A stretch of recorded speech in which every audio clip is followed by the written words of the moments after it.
السلام عليكم ورحمة الله وبركاته. إن شاء الله النهاردة هنعمل مع بعض طريقة عمل الصحافة الأصلية. أنا كنت نقع القراميط بتاعتي، كنت جايبة قراميط بيضة جميلة قوي. وهنا جهزت 7 بصلات، فرمتهم في الكبة كويس جدا. ودلوقتي هحط عليهم مكونات، بحط ملح، بحط كمون، بحط كزبرة، حطيت شوية بهارات سمك كده وشوية فلفل اسود.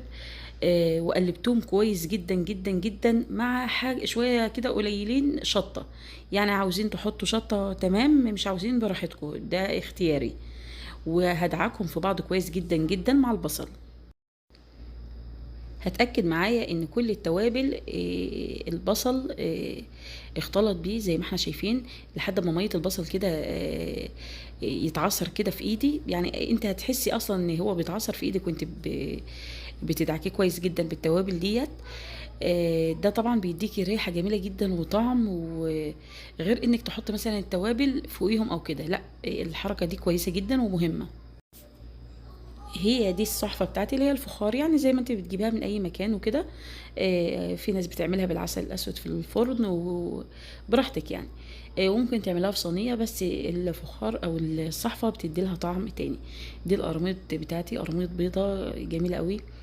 لما تيجي تختاري القراميط اختاريها البيضة، ما حاولي بقدر الامكان ما تجيبهاش السودة ابدا. لان البيضة بتكون نظيفة، بتكون متغذية على اكل نظيف كده. هنا ضربت حوالي شفشق ونص طماطم، وحطيته على النار ياخد غلوتين بس. وحطيت هنا يعني تقريبا معلقة كبيرة كده صلصة طماطم. وديت الصحفة بتاعتي، انا حطيت فيها شوية زيت ومسحتها كويس جدا وبالجوانب وكده. برضك الزيت، الصحافة بتحب الزيت وبتحب الكمون والتوابل بتاعتها.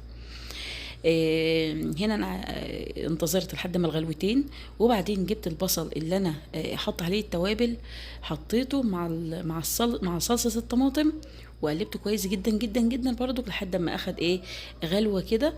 وخلاص على كده. هنا وزعت السمك بتاعي في الصحافة. هنا حطيت التسبيكه الجميله اللي انا عاملاها على وش السمك كده. وطبعا حركت السمك بحيث ينزل تحتيه برضك من التسبيكه ديت، والراس اي حاجه بتحط جواها من الصلصه دي.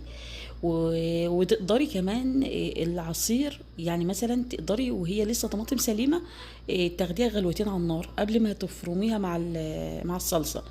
فحبه دي حبه دي حبه ان انت تغليها بعد ما فرمتيها تمام. وبألف هنا وصحة. أجمل صحافة ممكن تاكلوها، والطريقة الجميلة الأصلية وبدون أي تكاليف وبدون قلي للسمك أو أي حاجة. وشكرا لكم، والسلام عليكم ورحمة الله وبركاته.